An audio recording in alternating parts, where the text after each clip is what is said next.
भारत माता की जय।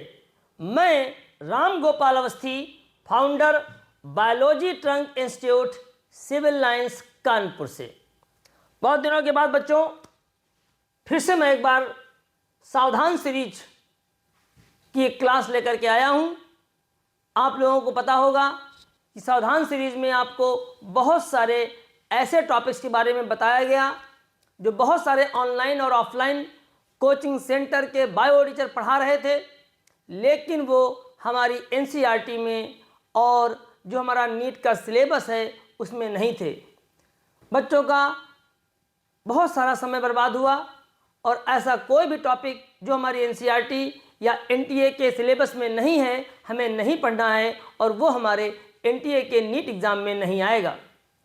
तो बच्चों आज मैं फिर आपको, क्योंकि अब और नए सारे बच्चे जुड़ चुके हैं और एडमिशन का समय चल रहा है, तो मैं उन बच्चों को सावधान करना चाहता हूं कि बच्चों अगर किसी भी कोचिंग संस्थान में आपको बायोलॉजी के सब्जेक्ट में कुछ ऐसे टॉपिक्स हैं जो हमारे सिलेबस में नहीं हैं और अगर वो आपको पढ़ाए जा रहे हैं तो आप उनसे कहिए, और अगर आपने पढ़ लिया है तो अफसोस करिए कि आपके साथ बहुत बड़ा धोखा हुआ। तो बच्चों ह्यूमन फिजियोलॉजी में एक चैप्टर है, एनसीईआरटी में ये शब्द इस्तेमाल किया जाता है न्यूरल सिस्टम, जिसको आप लोग नर्वस सिस्टम भी बोलते हैं। क्लियर? तो नर्वस लिखो या न्यूरल लिखो, दोनों बातें एक ही हैं। मैं हमेशा एक एक चीज़ क्लियर करता हूं ताकि बच्चे फोकस कर सकें। तो नर्वस सिस्टम या न्यूरल सिस्टम टू टाइप्स के होते हैं, CNS, PNS, central nervous system और पेरीफेरल नर्वस सिस्टम। हिंदी माध्यम का कोई बच्चा अगर वीडियो देख रहा होगा तो उसे पता होना चाहिए कि तंत्रिका तंत्र दो तरह के होते हैं, केंद्रीय तंत्रिका तंत्र और परिधीय तंत्रिका तंत्र। हिंदी बड़ी टफ होती है यार। तो दो तरह के होते हैं। क्लियर? अब इन दो तरह में से ये जो पेरीफेरल नर्वस सिस्टम है, इसके जो दो टाइप्स होते हैं ये हमारे एनसीईआरटी में नहीं हैं। मैं आगे आपको बताऊंगा कि क्या आपने ये पढ़ तो नहीं लिया, और अगर पढ़ लिया है तो आपका टाइम बर्बाद हुआ है। चलते हैं आगे। तो ये देखिए, ह्यूमन न्यूरल सिस्टम या नर्वस सिस्टम दो टाइप के होते हैं, सेंट्रल नर्वस सिस्टम और पेरीफेरल नर्वस सिस्टम। क्लियर? अभी मैंने आपको बताया। तो मनुष्य में जो ह्यूमन में न्यूरल सिस्टम होते हैं वो टू टाइप्स के होते हैं, central nervous system, peripheral nervous system. Central nervous system ही हमको एनसीईआरटी में केवल यही है। पेरीफेरल नर्वस सिस्टम में दो टाइप बताए जाते हैं, क्रेनियल नर्व्स और स्पाइनल नर्व्स। जो ये क्रेनियल नर्व्स होती हैं ये ब्रेन से निकलती हैं और हेड के बहुत सारे पार्ट में जाती हैं। ये 12 पेयर्स होती हैं, 12 जोड़ी होती हैं। ये स्पाइनल कॉर्ड जो हमारे पीछे होती है वहाँ से निकलती हैं, बॉडी के हर पार्ट में जाती हैं और ये 31 पेयर्स होती हैं। लेकिन ये पार्ट हमारे एनटीए के सिलेबस में नहीं है बच्चों। तो कृपा करके कोचिंग ज्वाइन कर लिया हो तो अगर आपको टीचर ये पढ़ाए तो मना करना, और अगर आप कोचिंग पढ़ चुके हो 23 से लेकर अभी तक, तो बच्चों आपने ये जो कुछ भी पढ़ा है एग्जाम के पहले रिवाइज मत करना बच्चों, मत करना बच्चों। कोई क्रेनियल नर्व्स, कोई स्पाइनल नर्व्स नहीं पूछी जाएगी। ये अक्सर बड़ी बड़ी कॉर्पोरेट कोचिंग में होता है। जिन लोगों ने पढ़ा होगा जब वो वीडियो देखेंगे, यार हमारे यहाँ तो 12 जोड़ी क्रेनियल नर्व्स पढ़ा दी गई, कौन सेंसरी, कौन मोटर, कौन मिक्स्ड, इनके नाम याद कराए गए। मिक्स वाली कौन सी होती है, सेंसरी कौन सी होती है, मोटर कौन कौन सी होती हैं। टाइम बर्बाद हुआ बच्चों आपका। तो केवल सेंट्रल नर्वस सिस्टम ही सिलेबस में है, और उसमें भी अभी आपको मैं बताऊंगा सेंट्रल नर्वस सिस्टम में भी एक पार्ट है, दूसरा पार्ट नहीं है। तो बच्चों न्यूरल सिस्टम में आपको ये वाला पार्ट नहीं पढ़ना, ये एनसीईआरटी में नहीं है। अभी मैं आपको एनसीईआरटी दिखा दूंगा। आगे बढ़ते हैं। चलिए, सेंट्रल न्यूरल सिस्टम, केंद्रीय तंत्रिका तंत्र।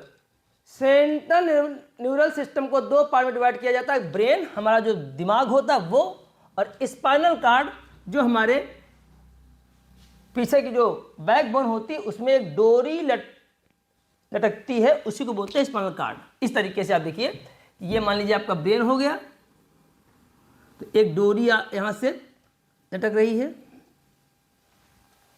ये आपके हेड में होता है। तो सेंट्रल नर्वस सिस्टम बच्चों दो पार्ट में बटा है, ब्रेन और स्पाइनल कार्ड। ये आपका ब्रेन हो गया और ये हो गया आपकी स्पाइनल कार्ड। इन दोनों को मिला के बोला जाता है सेंट्रल नर्वस सिस्टम। ब्रेन और स्पाइनल कार्ड को मिला के बोला जाता है सेंट्रल नर्वस सिस्टम। ब्रेन ये है और स्पाइनल कार्ड हमारी यहां पर है, लटक रही है, ब्रेन से जुड़ी हुई है। देखो ब्रेन से कहां तक, कमर तक एक डोरी लटक रही है और डोरी के चारों ओर हमारी बैकबोन है, वर्टिब्रल कॉलम है बच्चों।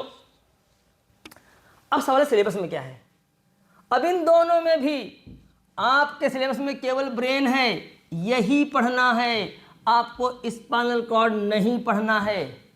कहीं आपने पढ़ तो नहीं लिया, कहीं आपको पढ़ा तो नहीं दिया गया, कहीं आप पढ़ तो नहीं रहे, कहीं आप रिवीजन तो नहीं कर रहे हैं।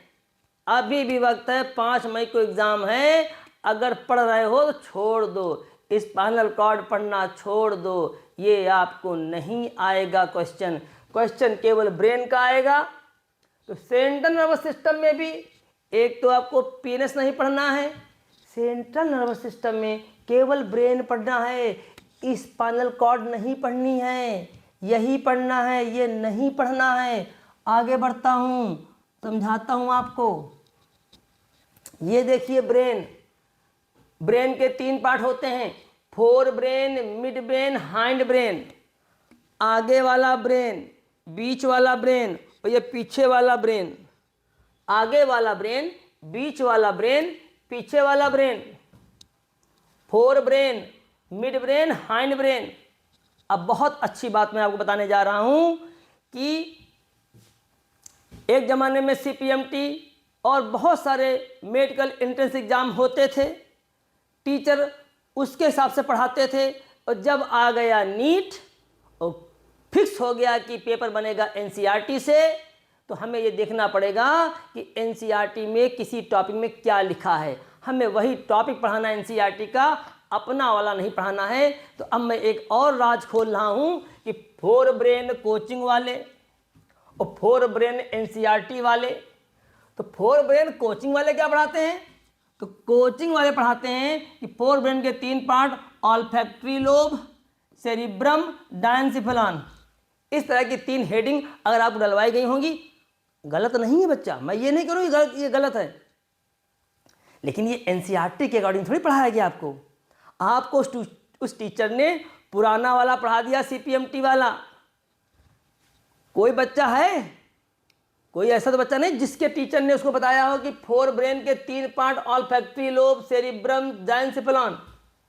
नहीं, ये सीपीएमटी वाला था, गलत नहीं है। लेकिन आपकी एनसीईआरटी में क्या लिखा है कि फोर ब्रेन के 3 पार्ट, सेरिब्रम, थैलेमस, हाइपोथैलेमस। आपको ये पढ़ना था, आपको ये वाला नहीं पढ़ना था। ऐसे मिड ब्रेन में आओ, मिड ब्रेन में भी एनसीईआरटी वाला मिड ब्रेन पढ़ना है, कोचिंग वाला मिड ब्रेन नहीं पढ़ना है।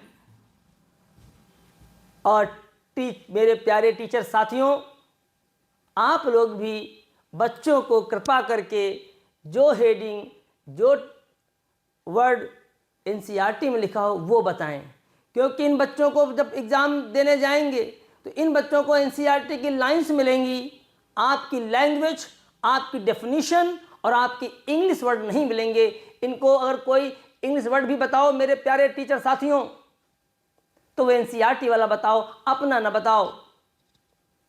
ये सब बच्चे हम आपके भरोसे आए हैं और हम आपको, जब ये बात पता है कि नीट का पेपर एनसीईआरटी से बनता है, तो हम लोग क्यों अपनी लैंग्वेज बोलते हैं, हम लोग क्यों अपनी डेफिनेशन बताते हैं। तो मेरे प्यारे टीचर साथियों, आपसे भी मैं हाथ जोड़ करके प्रार्थना करता हूं कि इन प्यारे बच्चों का भरोसा मत तोड़ो। नीट आसान एग्जाम है, इसे इतना टफ मत बनाओ कि नीट देने से बच्चे घबरा जाएं। इन्हें आपको ये पढ़ाना है फोर ब्रेन में, सेरिब्रम, थैलेमस, हाइपोथैलेमस, आपको ये नहीं पढ़ाना है। तो इस तरीके से केवल ब्रेन पढ़ना है आपको एनसीईआरटी में, ओनली यही सिलेबस है, ओनली इन एनसीईआरटी। तो बच्चों एनसीईआरटी में केवल ब्रेन है। मैं दिखाता हूं आपको बच्चों, ये देखिए बच्चों एनसीईआरटी में सेंट्रल न्यूरल सिस्टम, ये देखिए बच्चों, मेरे प्यारे बच्चों, ये देखिए फोर ब्रेन, इतना सा, बस बस बस उतना सा, 4 लाइन का मिड ब्रेन, हाइंड ब्रेन, खत्म चैप्टर, समरी आ गई। ये देखिए बस मेरे प्यारे बच्चों, बस यही था सिलेबस आपके। बाकी स्टार्टिंग में जो आपको न्यूरॉन्स के बारे में, टाइप्स ऑफ न्यूरॉन्स के बारे में पढ़ाया गया है, और जो फंक्शन उसका होता है कंडक्शन और ट्रांसमिशन, ये पढ़ाया गया है। ठीक है, ये तो आपका हो गया सिस्टम। हम आज यहाँ सिस्टम की बात कर रहे हैं। पूरे चैप्टर में क्या क्या है, न्यूरॉन्स कितने टाइप्स के होते हैं, नर्व्स के टाइप पढ़ा दिए गए हैं आपको, और कैसे काम करती हैं हमारी न्यूरॉन्स। तो एक टॉपिक कंडक्शन ऑफ इम्पल्स, एक है ट्रांसमिशन ऑफ इम्पल्स, ये जनरल वाला है। उसके अलावा जब हम सिस्टम की ओर जाते हैं, जैसा कि मैंने आपको सबसे पहले ही बताया,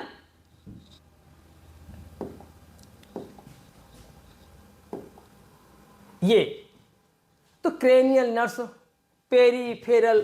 पेरीफेरल नर्वस सिस्टम के 2 पार्ट, क्रेनियल नर्व्स और स्पाइनल नर्व्स। ये नहीं पढ़ना था बच्चों, मेरे प्यारे बच्चों। आपने ये जो ब्रेन से नर्व्स निकलती हैं और हेड के बहुत सारे पार्ट में जाती हैं, उन्हें हम क्रेनियल नर्व्स कहते हैं। 12 जोड़ी होती हैं। इनका क्लासिफिकेशन, इनमें से कुछ होती हैं केवल सेंसरी, कुछ होती हैं केवल मोटर, और कुछ होती हैं मिक्स्ड, जिनमें सेंसरी और मोटर दोनों होते हैं। इनका क्लासिफिकेशन पढ़ा दिया गया, इनका टाइप पढ़ा दिया गया, इनके नाम याद कराए गए, ऑल्फैक्टरी, वेगस, ऑडिटरी, ग्लासोफेरेंजियल, फेशियल, और उनके फंक्शन बताए गए। और ये कुछ भी नहीं पढ़ना था, ये नहीं पढ़ना था, सिलेबस में नहीं है मेरे प्यारे बच्चों। मेरे प्यारे टीचर साथियों, किसी भी कीमत पर आप बच्चों को ये मत पढ़ाइए। तो अगर आपने पढ़ा होगा कि 12 जोड़ी क्रेनियल नर्व्स में से फर्स्ट नंबर की, सेकेंड नंबर की और 8वें नंबर की सेंसरी होती है, 5वें नंबर की, 7वें नंबर की, 9वें नंबर की, 10वें नंबर की आपकी ये मिक्स्ड होती है, तो ये आपने बेकार पढ़ा। ऐसा कुछ भी एनटीए के पेपर में नहीं आएगा मेरे प्यारे बच्चों। आपको कोई क्रेनियल नर्व्स नहीं पढ़नी थी, आपको कुछ नहीं पूछा जाएगा, ना उसका क्लासिफिकेशन, ना टाइप्स। तो मेरे प्यारे बच्चों,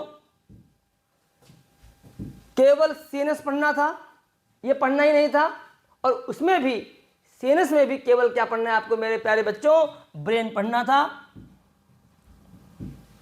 तो ये सब नहीं पढ़ना था। तो आज के इस वीडियो में मैंने आपको ह्यूमन फिजियोलॉजी में नर्वस सिस्टम या न्यूरल सिस्टम, जिस चैप्टर को अगर मैं आपको दिखाऊं, तो वो चैप्टर जो बच्चों हैं वो आपका इस नाम से है, आप देख लीजिए मेरे प्यारे बच्चों, neural control and coordination, chapter number 18, neural control and coordination.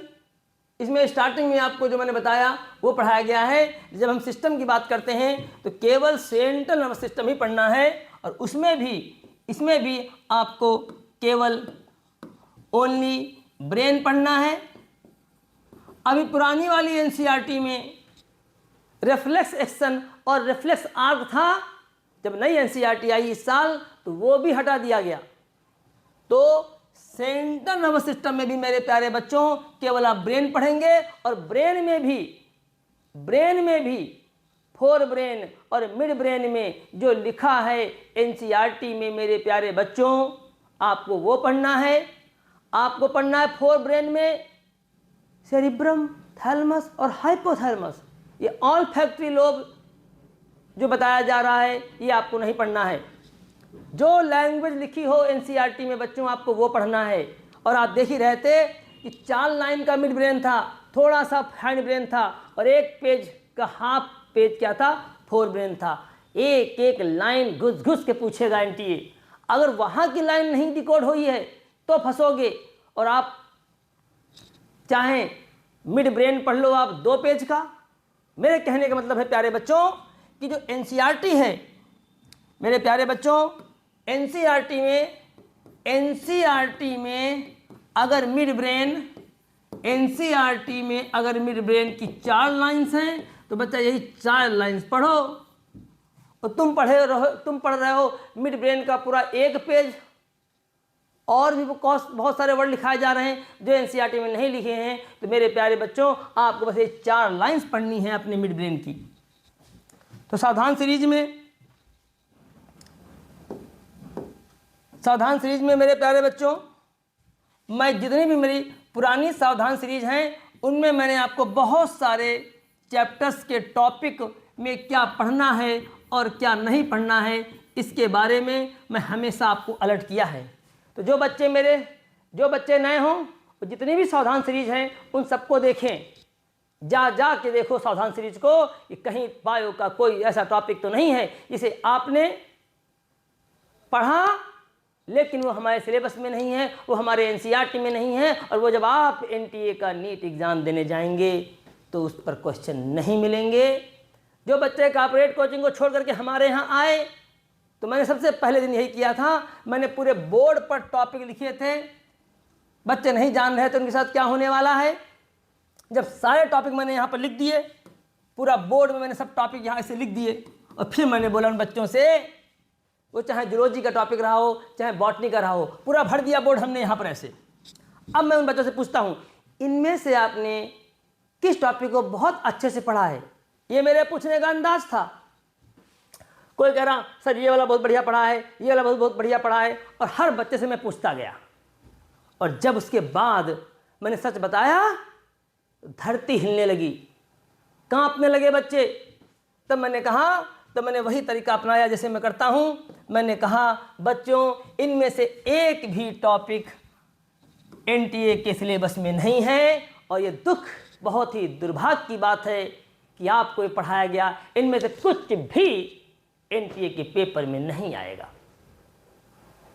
तो इसीलिए हमने सावधान सीरीज शुरू की थी आज से 2 महीने पहले, जहां पर मैं आपको बायो के अलग अलग चैप्टर के उन टॉपिकों को बता रहा था जहां आपको नहीं पढ़ना था। तो जो बच्चे तैयारी करने जा रहे हैं नीट की और कहीं कोचिंग ज्वाइन कर चुके हैं, वो हमारे चैनल के साथ हमेशा जुड़े रहें, और आपको तरह तरह के सच आपको मिलते रहेंगे। अगर कोई फैकल्टी बायोलॉजी की आपको ये सब पढ़ाते हुए मिले जो टॉपिक आपके सिलेबस में नहीं है, तो आप उनसे हाथ जोड़ करके प्रार्थना करिएगा कि सर ऐसा ना करें, हमें सिर्फ उतना ही पढ़ाएं जितना एनसीईआरटी में है, या जो एनएमसी का सिलेबस आया है और उसमें कुछ अलग से है तो आप हमको बस वो पढ़ा दें। अपने गुरुदेव से प्रार्थना करें, और मेरे टीचर साथियों से भी प्रार्थना है कि आप ऐसा न करें। तो बच्चों, बहुत दिनों के बाद आज फिर मैंने आपको सावधान सीरीज के थ्रू सावधान किया और सचेत किया। नए बच्चों, आपको मैं अगले साल जो अब नीट का एग्ज़ाम देंगे उसके लिए बहुत बहुत शुभकामनाएं, बहुत शुभकामनाएं, वेल विशेष हमारी ओर से। और अगर आप हमारे साथ जुड़े रहेंगे तो कम से कम हम आपको एनसीईआरटी के बाहर का पढ़ने नहीं देंगे, हम आपको अभी रोकेंगे और आप फिर अपनी फैकल्टी को रोकिएगा। ये अभियान, ये रिवॉल्यूशन, ये क्रांति हम और आप मिल करके लाएंगे, और एक दौर आएगा जब मॉड्यूल, भाई हुआ क्या है, हुआ तो यही है कि बच्चों को बना के दिया गया मॉड्यूल, जिसको एक ज़माने में बोला जाता था स्टडी मटेरियल, और उस मॉड्यूल में ही क्रेनियल नर्व्स 12 जोड़ी क्रेनियल नर्व्स का चार्ट बना दिया गया। बेचारे बच्चे ने पढ़ लिया। तो मॉड्यूल के खिलाफ हमें चलना है, हमें सिर्फ और सिर्फ एनसीईआरटी पढ़ना है। तो ठीक है बच्चों, आशा करते हैं जो नए बच्चे हैं, पुराने बच्चों ने सब ये वीडियो देखे होंगे, जो नए बच्चे हैं उन्हें आज पहली बार पता चला होगा कि इस तरह से भी होता है आज के दौर में। तो पहले नए बच्चों सावधान रहिएगा, और जो जो वीडियो मैं डालता जाऊं, नीट की तैयारी कैसे करनी है, एनसीईआरटी कैसे पढ़नी है, उसको फोकस करिएगा। मिलते हैं अगले वीडियो में इसी तरह की एक और अच्छी जानकारी के साथ। भारत माता की जय।